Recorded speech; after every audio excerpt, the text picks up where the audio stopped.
Hey everyone, I'm Julius Solaris, and today I'm here joined by the unbelievable, amazing, unique, fantastic, inspirational Don Berger.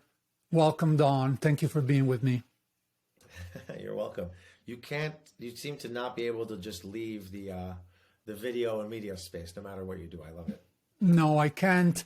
And to be honest, this is fantastic because I'm on a break and, I can really talk unfiltered without any agenda, any sort of marketing plot or whatever, or even editorial plot.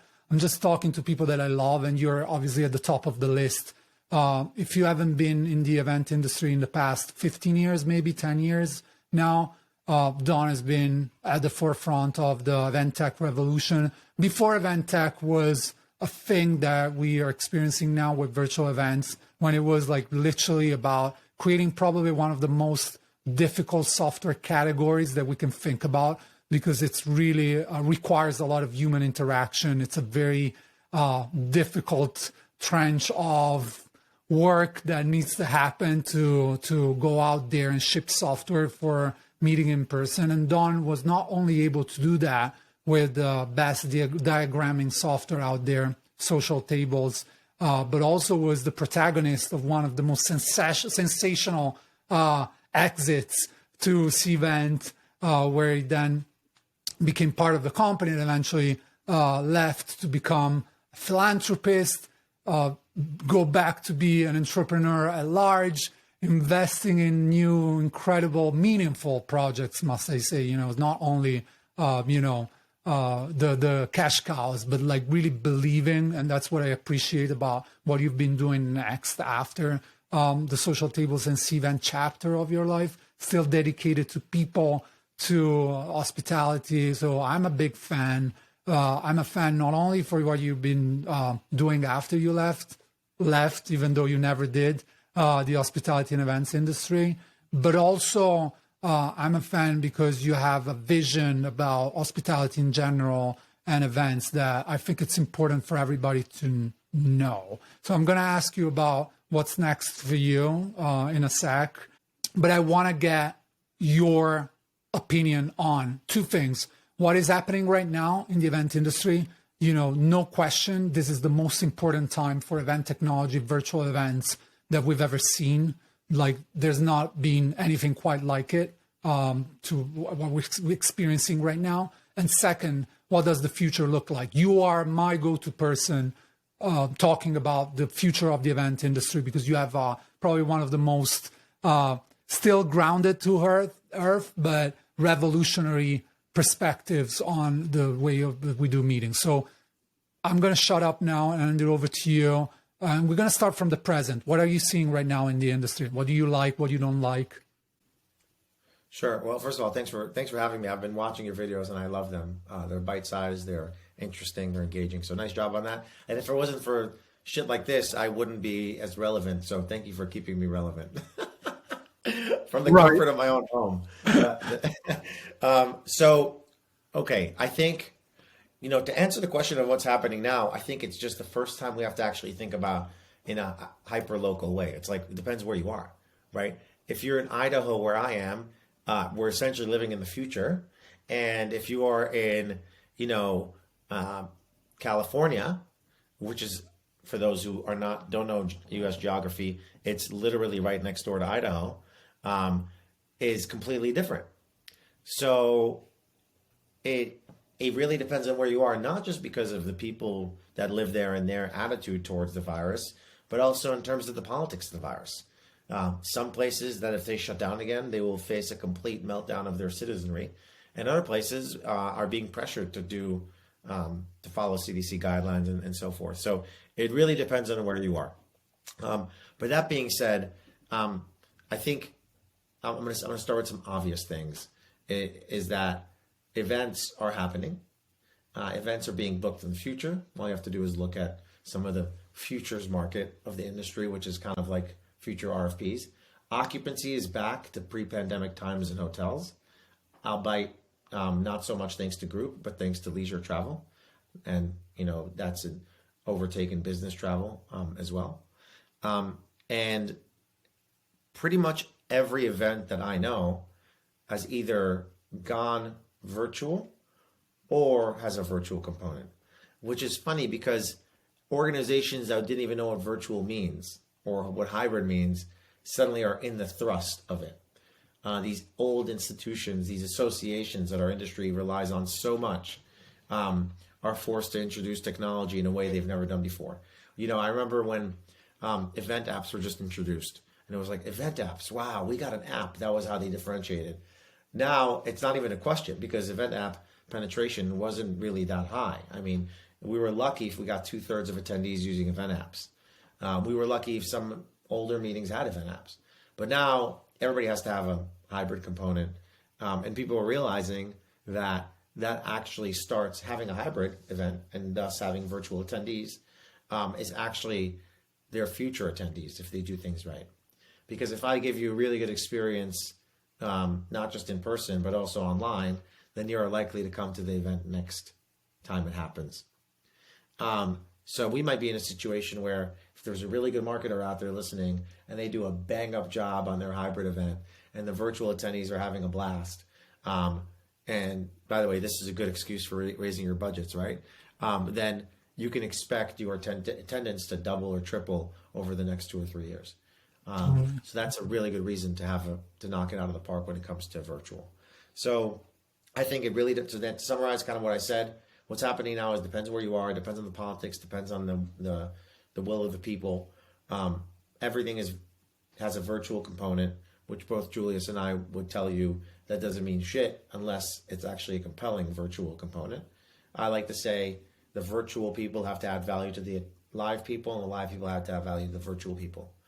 And then, I think that live events will continue to grow as a result of the virtualization of events in general, because people will jump in person. Let me ask you a question. In the small break that we had pre-Delta, so when we thought everything was back to normal, I've kept an eye on a lot of events reopening and rehappening in person here in Vegas. And to be honest, I was surprised to see almost like a very few of them, a small percentage, actually implementing any hybrids. It was like, we can't even bother. We'll just go and do it in person, and that's it. Do you feel we're almost like facing a generational type of divide in which some events, like we take it for granted and let's say, listen, this is the way to go forward, and some others are going to stuck to what pre-pandemic used to look like and prioritize in person, and that's it? Or is there more to this conversation? Yeah, I mean, obviously, old habits die hard. Technology was never in the conversation until later on in event planning, just about 5-10 years ago. It's now integral to it. You have to start with technology. You have to start with marketing. You don't have to end with it. So I don't think it's generational, because think about it.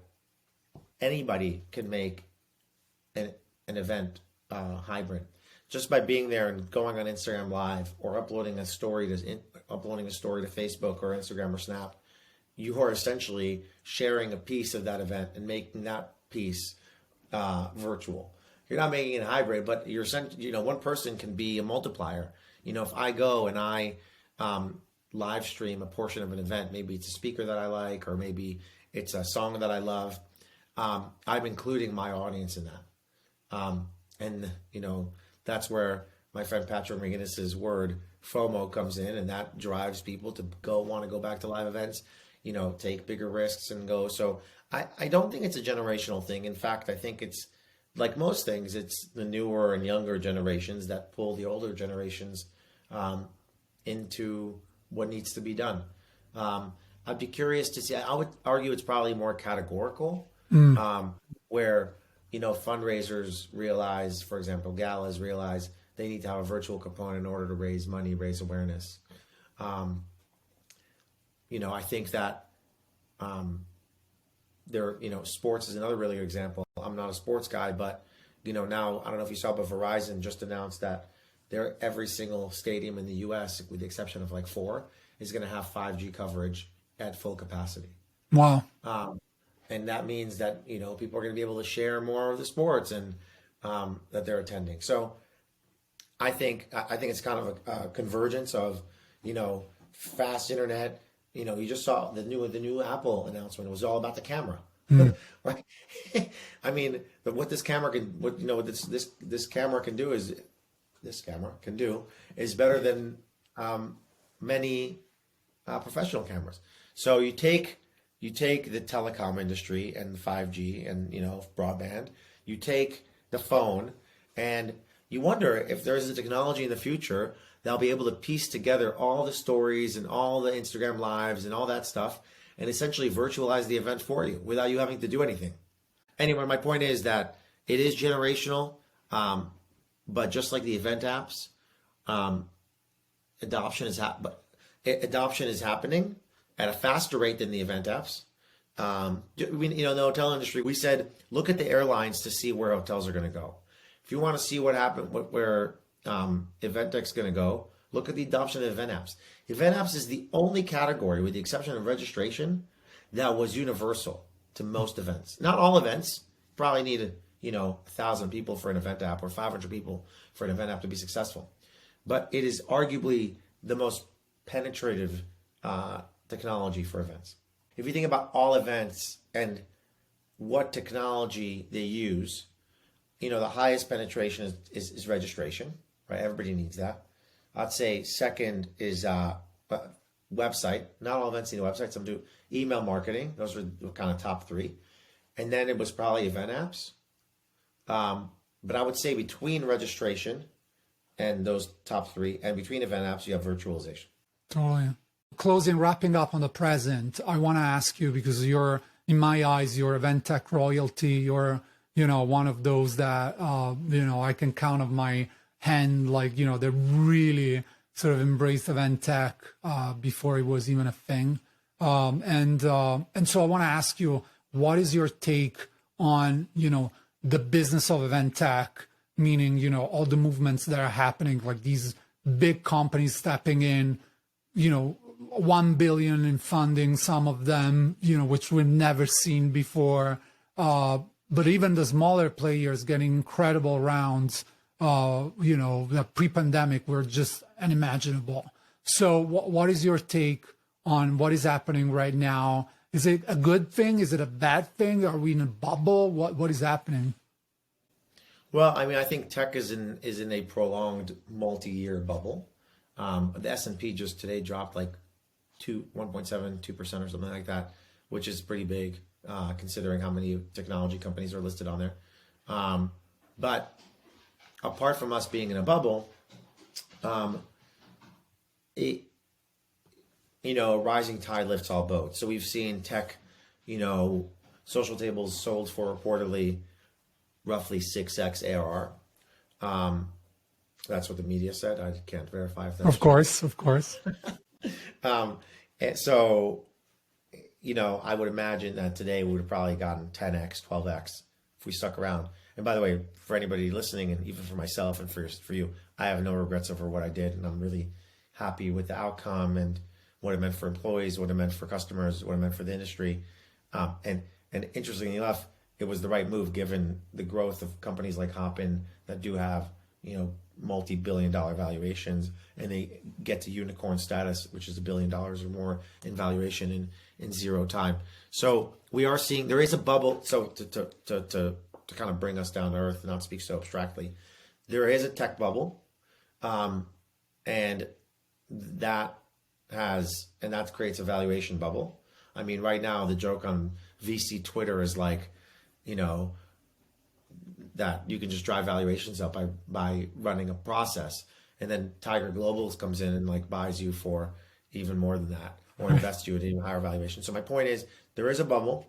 I think that oftentimes the growth of these companies is unable to catch up with, or actually the potential of these companies, which we know is huge because it's global, literally, it's universal, is not able to catch up as quickly as the valuation suggests it will. So it's really up to marketing teams, growth teams, sales teams to really grow very rapidly in a way that the valuation expects them to grow. I do think that this is probably the first time in as long as I can remember where event tech is actually a serious category, and it's because of Hopin mostly, and Bizzabo probably, and Cvent. For coming back to the conversation with the recent SPAC announcement, that it is getting the attention it deserves as a real category. And there's really no reason why it shouldn't be a category, because events are the most universal things people do. Meetings are the most universal things people do. If you count one-on-ones and coffee meetings and all that, there are almost 30 million meetings in the United States a day. And that's pre-pandemic, obviously. But it is the number one thing people do. We fucking get together. That's what we do. So it doesn't make sense that that the category for the technology, for the number one human activity, doesn't get the press or attention or respect it deserves. And I think that's finally changing. And, we're seeing that by, SaaS executives coming to tech companies. Like, we saw at Hopin where the CMOs, I just learned when we talked on the phone, we talked a little bit before this, is from Gainsight. The COO is from Amazon. So I can't remember when big tech moved to event tech. That hasn't really happened. So maybe the tide is turning. And I do think the valuations are reasonable given the respect the category deserves. That's awesome. Okay.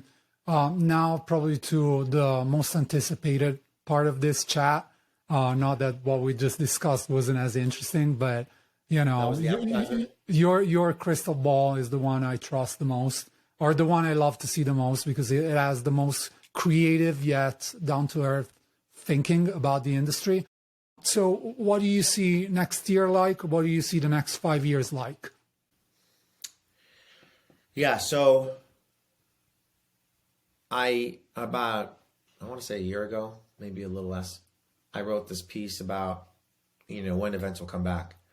And I wasn't a scientist, so I didn't anticipate the virus mutating. I will say I was on track to be right if it wasn't for Delta happening. But Delta did happen, and it pushed the timeline a little bit back. So I'm human just like everybody else, and I think that I may have misjudged what happened. But that being said, I think a lot of events have been able to happen despite the virus. And I think that looking at those events is probably a good place to start. So requiring negative testing or a vaccine, looking at those things and using technology to verify identities. Clear is obviously doing this with some sporting events. CrowdPass has done this. A bunch of other people have done it. So creating this kind of like health passport is going to become the norm. I mean, some universities have announced that they require the same before attending sporting events. So having a green pass like an EU or whatever is going to happen. But interestingly, in the US, it's not driven by government. It's driven by corporations. And that's important because that means that we're not going to have consistent policy. But I would say the best events will be the ones that set the stage for everybody else. So the first thing I'll say is there's going to be some sort of health passport. Just like you need to show an ID to drink, you have to show a verification of that you're less likely to transmit COVID. The other thing that is created by a digital health passport is creating a world of haves and have-nots. And that concerns me because sometimes the people who need something are the people who can't get it.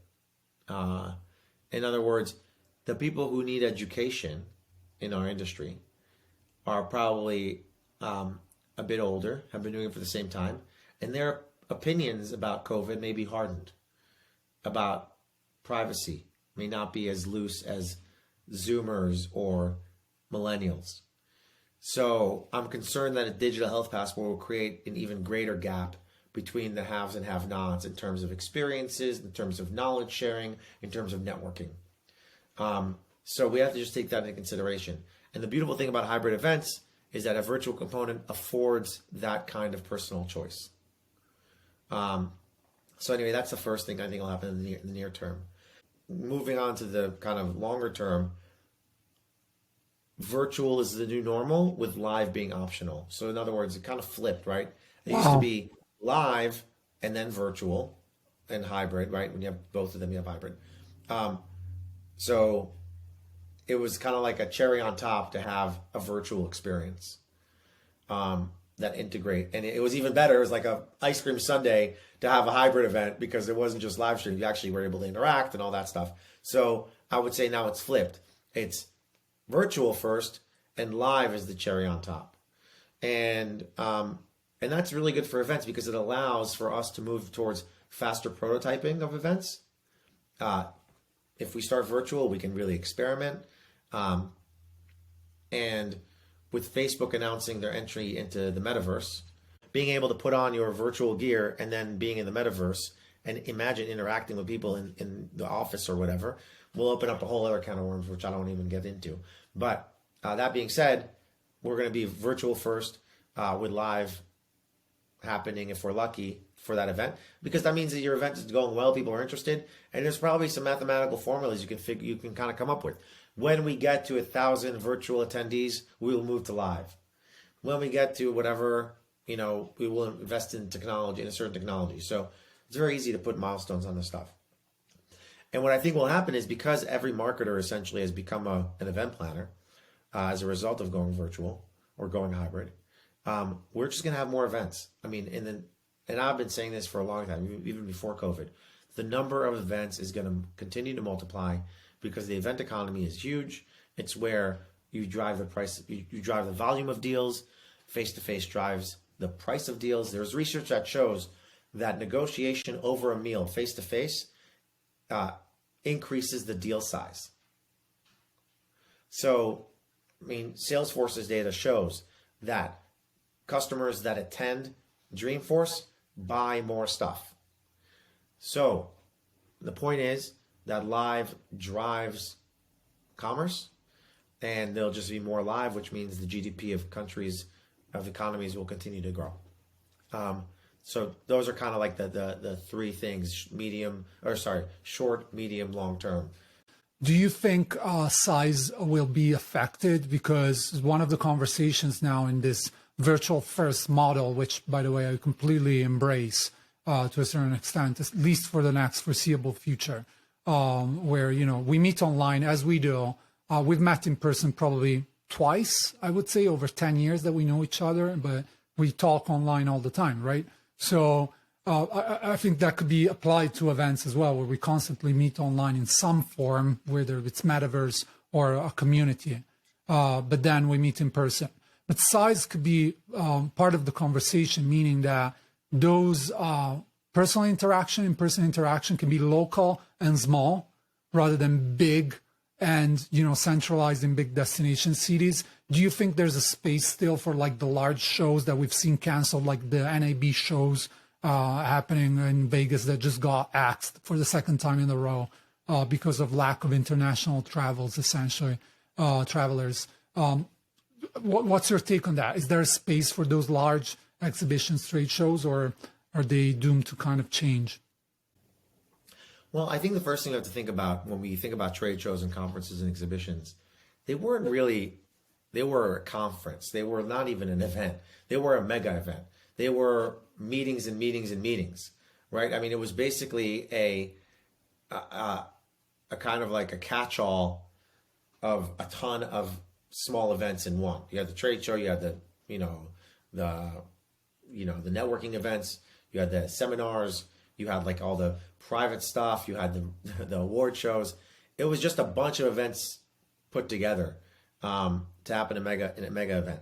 So I think what will happen, there's going to be a point where technology will not just replace but surpass the live event experience, where we'll be able to use technology to have a more fulfilling experience from the comfort of our own remote office than we would in person.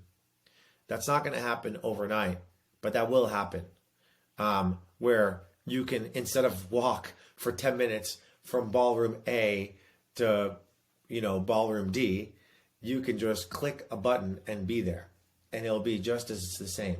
So and you'll be able to experience international people, right? Like people from all over the world in the same space without them having to pay $3,000 to come here or there, or we go there. So there will be a time where the technology experience will surpass the live experience for the better. I don't think that time will come before we really return to normal, because COVID is not a pandemic. It's going to be endemic. It's going to be a thing we just have to deal with. It's going to be, we will never beat COVID, 90% of scientists say. There will be a time, but I don't think it's any in the near future. But I think there will be a movement. They're just like all things, the pendulum swings, and the pendulum will swing to smaller, more intimate experiences. I mean, I'm seeing this right now in the festival world. I'm a partner in a music festival. We just had it a few weeks ago. We had a lot of logistical issues, which I won't get into. Some of them involved testing that we had. But there is a movement towards microfests. And these are small festivals defined as 2,000 people or less. So I think the same thing will happen with these large shows. And that might be regional. It might be, creating demand by limiting supply, whatever it is. The problem is, though, that event planners, so long as event planners are driven by strictly revenue targets, and that's the only thing that they are seeing. And unfortunately, the revenue targets they have are just direct spend, right? How much on sponsorship? How much on booths? We don't actually measure an event planner's success by how many deals were done as a result of the event they planned. Imagine for a second if we actually measured event planners based off of all the knowledge they created, or all the ideas they spread, or all the commerce they created. That will change the game. But event planners don't take commission off of the deals struck at their event. They get paid based off of how many gold sponsors they had, or whatever other silly sponsorship titles they are. They will be motivated differently, I think. Just like I say, hotel salespeople should be measured on the success of the meetings that they have hosted in their hotel, not on how many rooms they sold. Because that really means that the meeting planner will come back. I think smaller meetings, micro meetings will become a trend as we have more events, because they're going to get bigger and bigger and bigger. You're like, fuck, I don't want to go to a 30,000 person meeting. That's insane. Interesting. To wrap it up, I'm an avid reader of your Twitter feed, and you recently announced your next venture in the hotel category. Can you share more about that? Because I'm sure there's going to be a lot of meeting planners willing to host their next meeting there, whatever it is, just like trusting whatever the spirit of it will be. Yeah, I announced that after 2 years of soul searching and writing and exploring hobbies and moving places where I live, I decided that my next venture is going to be starting a boutique hotel chain. I am struck by the fact that our industry, the hotel industry, is dominated by really 5 major players, much like the airline industry, and I think there's a thirst for a hotel that brings in learnings from different categories, like hostels, like festivals, and really creates a year-round experience for the guests. So yeah, my next venture is going to be a small hotel chain. Well, and I'm sure you're going to create some positive damage there as usual, and do amazing stuff. And we can't wait to see that happening. Dom Berger, it's been a pleasure to have you on our small video series here. And when I say our, and royalty R is my video series. As usual, so inspirational. Keep being part of the events industry. Never leave. We want you there. Your voice is so important to a lot of new people coming in. So hopefully for the next venture, hopefully in there. Thank you so much for being with me. Thanks, Julius. I really enjoyed it.